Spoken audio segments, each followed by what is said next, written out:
안녕하세요. 저는 박영수라고 합니다. 26살에 동대문에서 작은 옷가게로 시작해서 30년 동안 의류 도매업을 해온 사람입니다. 지금은 샌프란시스코 홈리스 쉘터에서 하루하루를 버티고 있어요. 제 이야기가 믿어지시나요? 저도 가끔 꿈인 것 같아요. 어떻게 이렇게 됐는지 차근차근 말씀드릴게요. 작년 이맘때까지만 해도 저는 서울 동대문에서 나름 성공한 사업가였습니다. 30년 동안 쌓아 올린 단골 고객들이 있었고 매월 꼬박꼬박 들어오는 수입이 있었어요. 우리 부부가 살던 강동구 아파트도 시세가 3억 정도 나가는 괜찮은 곳이었고요. 아내는 초등학교 선생님으로 정년퇴직한 뒤라 교직원 연금도 받고 있었습니다. 그야말로 평범하고 안정적인 노후를 보낼 수 있는 조건들이 다 갖춰져 있었죠. 그런데 왜 이 모든 걸 정리하고 미국으로 왔을까요? 이유는 간단했습니다. 아들 때문이었어요. 우리 아들 민수가 샌프란시스코에서 소프트웨어 엔지니어로 일하고 있거든요. 명문대 컴퓨터공학과를 나와서 미국 회사에 취직했고 벌써 시민권도 땄어요. 부모로서는 정말 자랑스럽죠. 그런데 문제는 아들이 결혼을 안 한다는 거였어요. 34인데 아직 총각이에요. 작년 설날에 아들이 잠깐 한국에 왔을 때 물어봤어요. 왜 결혼을 안 하냐고. 그랬더니 아들이 하는 말이 미국에서는 결혼이 한국처럼 필수가 아니라고 하더라고요. 하지만 제 눈에는 아들이 외로워 보였어요. 매일 회사 일만 하고 주말에도 혼자서 시간을 보내고. 그래서 생각했죠. 우리가 가서 아들 옆에 있어주면 어떨까? 물론 처음에는 막연한 생각이었어요. 하지만 인터넷을 찾아보니까 미국 영주권 받는 방법 중에 아들이 부모를 초청하는 게 있더라고요. 시민권자인 자녀가 부모를 스폰서할 수 있다는 거였죠. 저는 아들에게 전화를 걸었어요. 우리를 미국으로 초청해달라고. 아들은 처음에 망설였어요. 미국 생활이 한국 생활과는 많이 다르다고 특히 나이 든 분들에게는 적응이 어렵다고 했어요. 하지만 저는 확신이 있었습니다. 30년 동안 장사를 해오면서 온갖 사람들을 만나고 온갖 어려움을 극복해 왔는데 미국 가서 못할 게 뭐가 있겠어요? 오히려 기회가 더 많을 거라고 생각했어요. 아내는 걱정이 많았습니다. 나이 70을 바라보는데 새로운 나라에서 새로 시작한다는 게 말이 되냐고 했어요. 교직원 연금도 한국에 있어야 받을 수 있는 거고 미국 가서 무슨 일을 할 건지도 막막하다고 했죠. 하지만 저는 아내를 설득했어요. 우리가 모은 돈과 집을 팔면 상당한 자금이 있으니까 뭔가 사업을 할 수 있을 거라고요. 그리고 무엇보다 아들 옆에서 살 수 있다는 게 가장 큰 장점이라고 했어요. 결국 아들도 우리 뜻을 꺾을 수 없어서 영주권 신청을 도와줬어요. 다행히 시민권자 직계 부모라서 대기 시간 없이 바로 신청할 수 있었어요. 서류 준비하고 인터뷰 보고 하는 과정이 복잡했지만 아들이 다 도와줘서 순조롭게 진행됐습니다. 그 사이에 저는 한국에서 정리할 것들을 정리했어요. 30년 동안 해온 사업부터 정리해야 했죠. 단골 고객들에게 하나하나 인사를 드리고 재고 처리하고 임대 계약도 정리했어요. 마음이 복잡했지만 새로운 시작에 대한 기대감이 더 컸어요. 집도 팔았습니다. 부동산 중개업소에서 3억 2천에 매매 계약이 됐어요. 대출금 1억 8천을 갚고 나니까 순수하게 손에 쥔 돈이 1억 4천만 원 정도 됐죠. 아내 퇴직금 8천만 원까지 합치면 총 2억 2천만 원이었어요. 달러로 환산하면 한 17만 달러 정도? 미국에서 뭔가 시작하기에는 충분한 자금이라고 생각했어요. 영주권이 나오는데 걸린 시간은 약 1년 정도였어요. 그 1년 동안 저는 미국에 대해서 열심히 공부했어요. 인터넷으로 샌프란시스코 부동산 시세도 알아보고 어떤 사업 기회가 있는지도 찾아봤어요. 한인 커뮤니티 사이트에도 가입해서 다른 분들의 경험담도 읽어봤고요. 그런데 지금 생각해보니까 그때 제가 본 정보들은 다 장밋빛이었어요. 성공한 사람들의 이야기만 눈에 들어왔거든요. 미국에서 치킨집 해서 대박 났다. 부동산 투자로 떼돈 벌었다. 이런 얘기들만 기억에 남았어요. 실패한 사람들의 이야기도 분명히 있었을 텐데 그런 건 별로 관심이 없었던 것 같아요. 드디어 작년 봄에 영주권이 나왔습니다. 비행기표를 끊고 짐을 쌌어요. 30년 동안 살던 집을 비우는 게 쉽지 않았지만 새로운 인생이 기다리고 있다고 생각하니까 설렜어요. 인천공항에서 비행기를 탈 때 가슴이 정말 벅찼습니다. 마침내 미국으로 가는구나. 아들도 만나고 새로운 사업도 시작하고 완전히 새로운 인생 2막이 시작되는구나. 샌프란시스코에 도착했을 때가 작년 4월 말이었어요. 공항에서 아들이 마중 나와 있었죠. 1년 만에 보는 아들의 얼굴이 좀 야윈 것 같았지만 반가웠어요.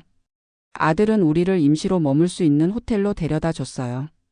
한 달 정도 머물면서 집을 구하고 정착할 준비를 하라고 했어요. 그 호텔이 하루에 $120였어요. 한국 돈으로 15만 원 정도? 비싸긴 했지만 임시라고 생각했으니까 괜찮다고 여겼어요. 그런데 일주일, 2주일 지나니까 돈이 생각보다 빨리 나가더라고요. 호텔비만 한 달에 $3,600, 한국 돈으로 450만 원이에요.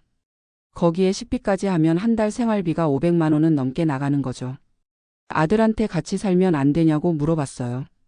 그런데 아들이 사는 아파트는 원룸이라서 3명이 살기에는 너무 좁다고 하더라고요. 그리고 임대 계약서에도 추가 거주자에 대한 제한이 있다고 했어요. 어쩔 수 없이 우리끼리 집을 구해야 했습니다. 부동산을 알아보기 시작했는데 여기서 첫 번째 충격을 받았어요. 샌프란시스코 집값이 상상을 초월하더라고요. 그냥 평범한 아파트 원룸이 한 달 렌트가 $3,000예요. 한국 돈으로 370만 원. 투룸은 $4,000가 넘고요. 제가 한국에서 살던 아파트 관리비보다 여기 월세가 더 비싼 거죠. 그래도 어쩔 수 없잖아요. 일단 작은 원룸을 얻었어요. 월세 $2,800에 보증금 $5,600. 계약하는 날 총 $8,400를 냈어요. 한국 돈으로 1,000만 원이 넘게 나간 거죠. 그것도 가구 하나 없는 빈방이에요. 가구를 사야 했어요. 침대, 냉장고, 세탁기, 기본적인 생활용품들. 다 새 걸로 사면 너무 비싸니까 중고로 샀는데도 $2,000는 들었어요. 그렇게 한 달 만에 벌써 $10,000가 넘게 나간 거예요. $170,000 중에서 $10,000면 거의 10분의 1이 사라진 거죠. 하지만 그때만 해도 별로 걱정 안 했어요. 정착 비용이니까 당연히 들어가는 거라고 생각했거든요. 중요한 건 이제부터 수입을 만드는 거라고 여겼어요. 그래서 본격적으로 사업을 알아보기 시작했습니다. 처음에는 제가 잘 아는 의류 사업을 생각했어요. 30년 경험이 있으니까 한인타운에서 옷가게를 하면 어떨까 싶었거든요. 그런데 한인타운을 돌아보니까 이미 옷가게들이 많더라고요. 그리고 대부분 젊은 사람들이 운영하고 있었어요. 시장 조사를 해보니까 경쟁이 너무 치열했어요. 그래서 다른 아이템을 찾기 시작했어요. 한인 커뮤니티에서 만난 선배님들이 여러 가지 조언을 해주셨어요. 편의점이 어떻냐, 세탁소는 어떠냐, 식당은 어떠냐. 각각 장단점이 있었지만 공통적으로 하신 말씀이 미국에서 사업하는 건 한국과는 완전히 다르다는 거였어요. 특히 허가증 받는 게 복잡하다고 하셨어요. 한국에서는 돈 있고 자리 있으면 바로 사업을 시작할 수 있잖아요. 그런데 여기는 비즈니스 라이선스부터 시작해서 온갖 허가증을 받아야 한다는 거예요. 그것도 영어로 서류를 작성해야 하고요. 제 영어 실력이 사업용 영어를 할 수준은 안 됐어요. 일상 대화 정도는 가능하지만 복잡한 계약서나 법적 서류를 이해하기에는 부족했어요. 아들한테 도움을 청할 수도 있었지만 아들도 직장 일이 바쁘고 매번 부모 일로 시간을 빼달라고 하기도 미안했어요.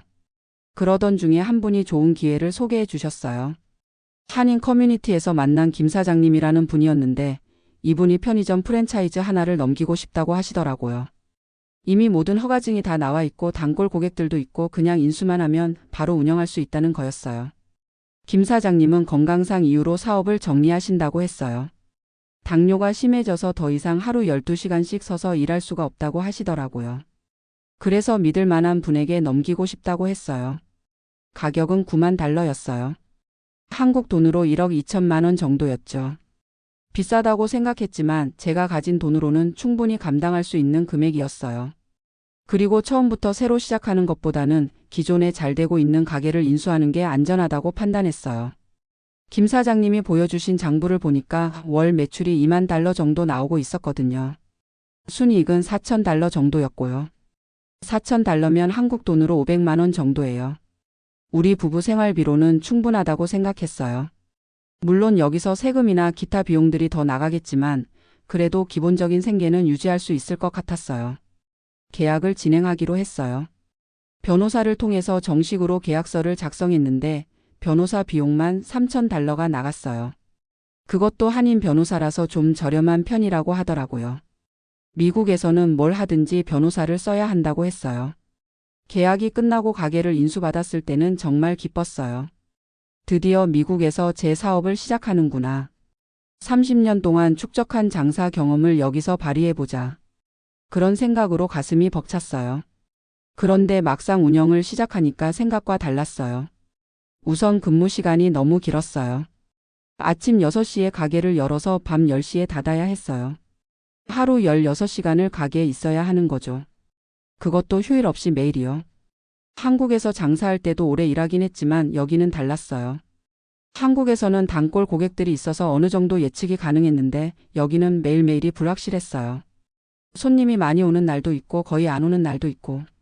그리고 손님들의 성향도 달랐어요. 한국 손님들은 단골이 되면 정이 있잖아요. 그런데 여기 손님들은 완전히 비즈니스 관계예요.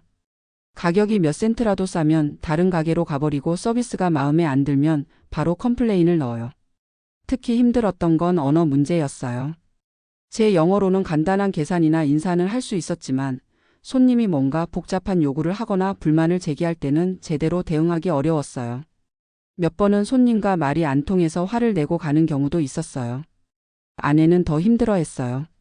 한국에서는 선생님으로 존경받으며 살았는데 여기서는 편의점 아줌마가 된 거잖아요. 영어도 저보다 더 서툴러서 손님 응대하는 게 스트레스였어요. 하루 종일 서 있는 것도 무릎이 아픈 아내에게는 고역이었고요. 그래도 처음 한 달은 버텼어요. 적응하는 과정이라고 생각했거든요. 하지만 한 달이 지나고 정산을 해보니까 충격적이었어요. 김 사장님이 보여주신 매출과 실제 매출이 많이 달랐어요. 2만 달러는커녕 15,000달러밖에 안 나온 거예요. 김 사장님께 전화를 드려서 왜 매출이 다르냐고 물어봤어요. 그랬더니 자기가 보여준 장부는 가장 좋았던 달 기준이었다고 하시더라고요. 평균적으로는 15,000달러 정도가 맞다고 했어요. 그런 중요한 걸 왜 미리 말씀 안 해주셨냐고 했더니 물어보지 않아서 말 안 했다고 하시더라고요. 매출이 줄어드니까 순이익도 줄어들었어요. 4,000달러는커녕 2,000달러밖에 안 남았어요. 거기서 세금을 내고 나니까 손에 쥐는 돈은 1,500달러 정도였어요. 한국 돈으로 200만 원도 안 되는 거죠. 월세 2,800달러, 생활비 1,000달러 정도 들어가니까 매달 2,000달러 정도가 부족했어요. 가게에서 번 돈으로는 생활이 안 되는 거였어요.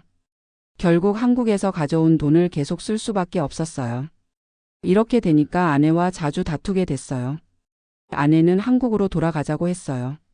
여기서 이렇게 살 바에야 한국에서 조용히 살자고 했죠. 하지만 저는 아직 포기할 수 없었어요. 적응 기간이 필요하다고 조금만 더 버티면 될 거라고 했어요. 아들과도 관계가 어색해졌어요. 처음에는 부모가 왔다고 좋아했는데 점점 우리가 부담스러워하는 게 느껴졌어요. 주말에 가끔 만나서 밥을 먹을 때도 대화가 별로 없었어요. 아들은 회사 일 얘기를 하고 우리는 가게 힘든 얘기를 하고 서로 다른 세계에 살고 있다는 느낌이었어요. 두 번째 달도 비슷했어요. 매출은 16,000달러 정도 나왔는데 여전히 생활비가 부족했어요. 그런데 더 큰 문제가 생겼어요. 가게 냉장고가 고장이 난 거예요. 수리비가 800달러나 나왔어요. 한국 같으면 동네 전자제품 수리점에서 10만 원이면 고칠 수 있는 건데 여기서는 100만 원이 넘게 나온 거죠. 그때부터 뭔가 잘못됐다는 걸 느끼기 시작했어요. 사업이라는 게 단순히 물건을 사고 파는 게 아니더라고요. 특히 미국에서는 모든 게 시스템화돼 있어서 그 시스템을 모르면 손해를 볼 수밖에 없었어요. 예를 들어서 세금 문제만 해도 그래요. 한국에서는 장부만 잘 써놓으면 세무사가 알아서 처리해 주잖아요. 그런데 여기서는 매달 세일즈 텍스를 신고해야 하고 분기별로 인컴 텍스도 내야 하고 복잡한 서류들을 직접 작성해야 하더라고요.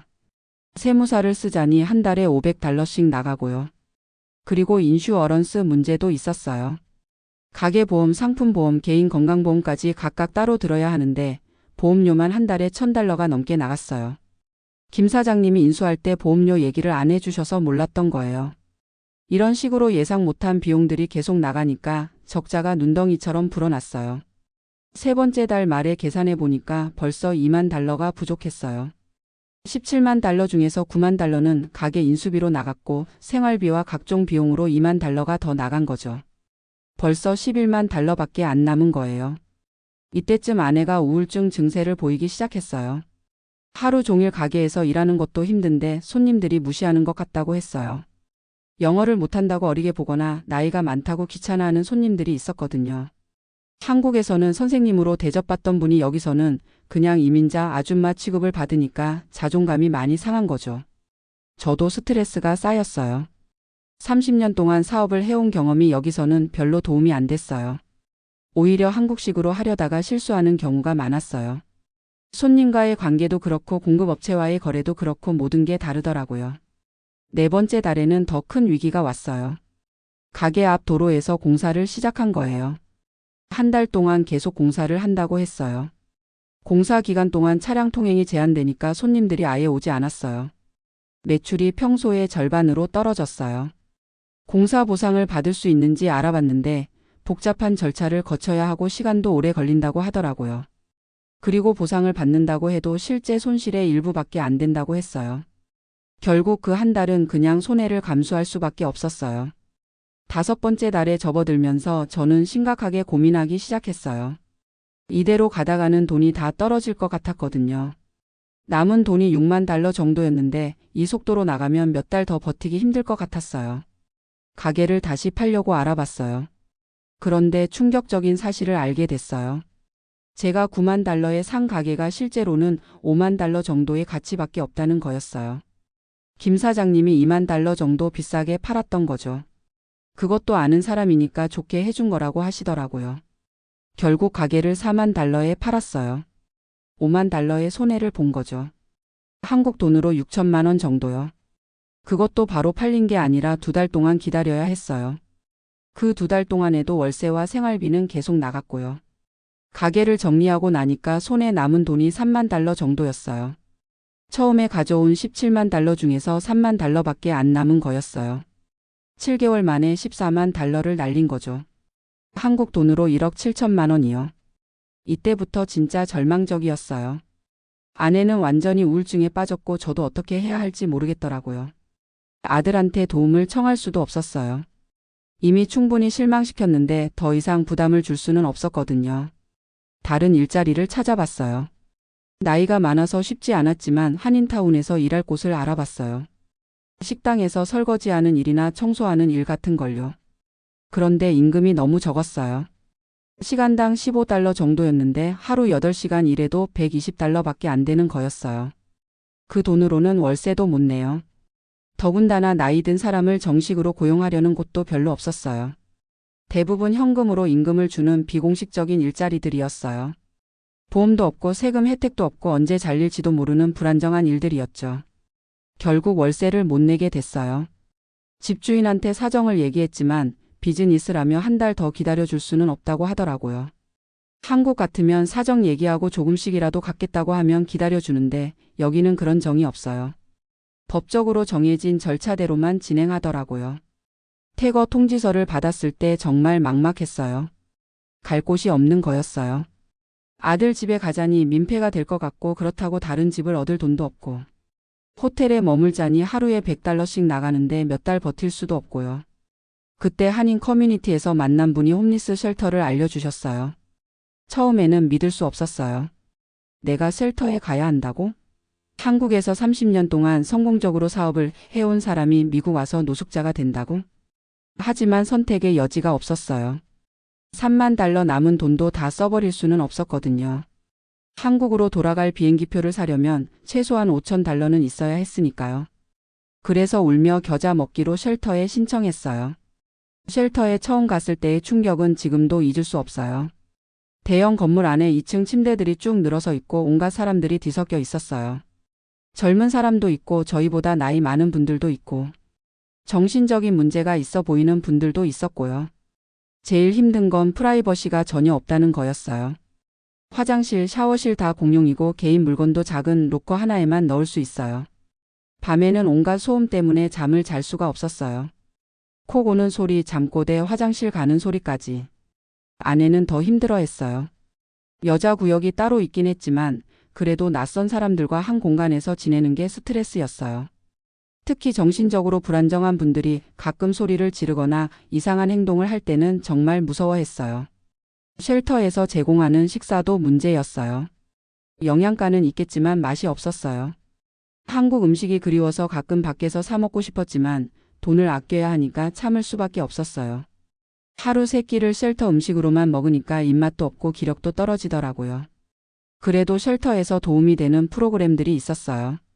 취업 상담도 해주고 정부 지원 프로그램도 알려주고 저희 나이에도 할 수 있는 일자리들을 소개해 주더라고요. 청소나 경비 같은 일들이었지만 그래도 수입이 생기는 거니까 감사했어요. 영어 수업도 있었어요. 저희 같은 이민자들을 위한 기초 영어 클래스였는데 실용적인 표현들을 많이 가르쳐 줬어요. 은행에서 쓰는 말, 병원에서 쓰는 말, 직장에서 쓰는 말 같은 거요. 늦었지만 이제라도 배우자는 마음으로 열심히 들었어요. 아들과의 관계는 더 복잡해졌어요. 처음에는 부모가 쉘터에 있다는 걸 믿을 수 없어 했어요. 자기가 도움을 주겠다고 했지만 저는 사양했어요. 이미 충분히 실망시켰는데 더 이상 부담을 주고 싶지 않았거든요. 하지만 아들도 죄책감을 느끼는 것 같았어요. 자기가 부모를 미국으로 오라고 했는데 이런 일이 생겼으니까요. 그래서 주말마다 찾아와서 식사를 사주고 필요한 것들을 챙겨주려고 했어요. 하지만 서로 편하지 않았어요. 쉘터에서 지낸 지 3달 정도 됐을 때 드디어 일자리 하나를 구했어요. 샌프란시스코 다운타운에 있는 오피스 빌딩 청소 일이었어요. 새벽 5시부터 오전 9시까지 하루 4시간씩 일하는 거였어요. 시간당 $16 50센트였고요. 한 달에 $1,300 정도 벌 수 있었어요. 많은 돈은 아니지만 생활비에 보탬이 됐어요. 그리고 무엇보다 일을 한다는 게 정신적으로 도움이 됐어요. 쉘터에서 하루 종일 빈둥거리는 것보다는 훨씬 나았거든요. 청소 일은 생각보다 힘들었어요. 나이가 많다 보니까 체력이 딸렸어요. 특히 무거운 청소기를 끌고 다니거나 높은 곳을 닦을 때는 정말 힘들었어요. 무릎이 아픈 아내는 아예 일을 할 수 없었고요.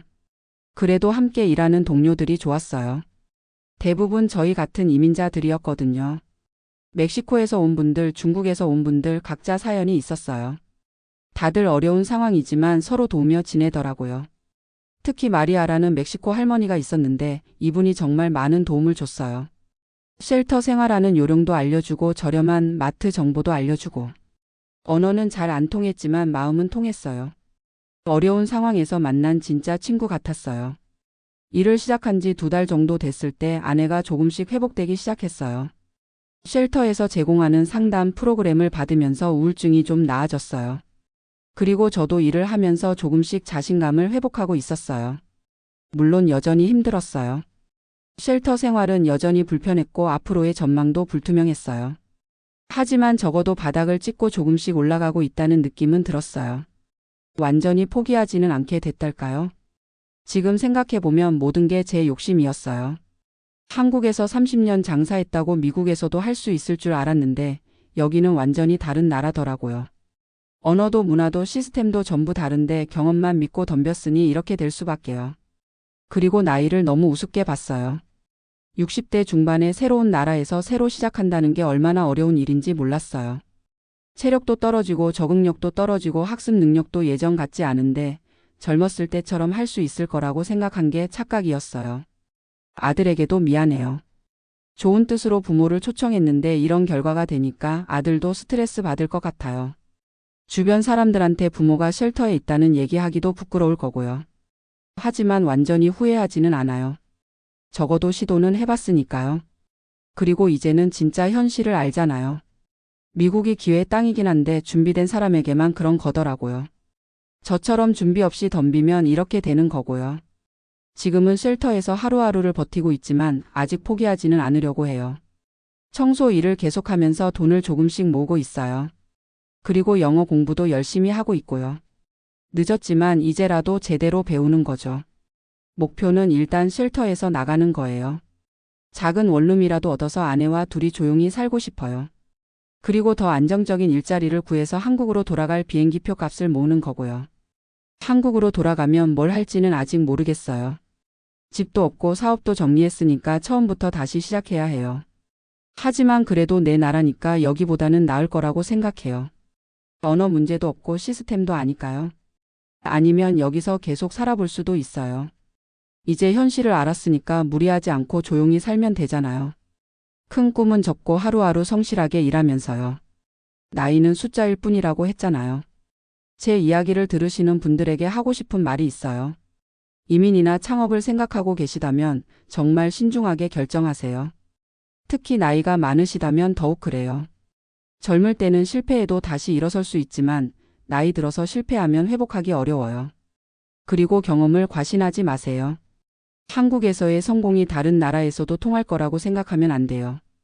겸손하게 배우는 자세가 필요해요. 저처럼 자만하면 큰 코 다쳐요. 마지막으로 가족의 반대가 있다면 진지하게 들어보세요. 저희 아내가 처음에 걱정했던 것들이 다 맞았어요. 그때 아내 말을 들었다면 이런 일은 없었을 거예요. 가족은 나를 가장 잘 아는 사람들이니까요.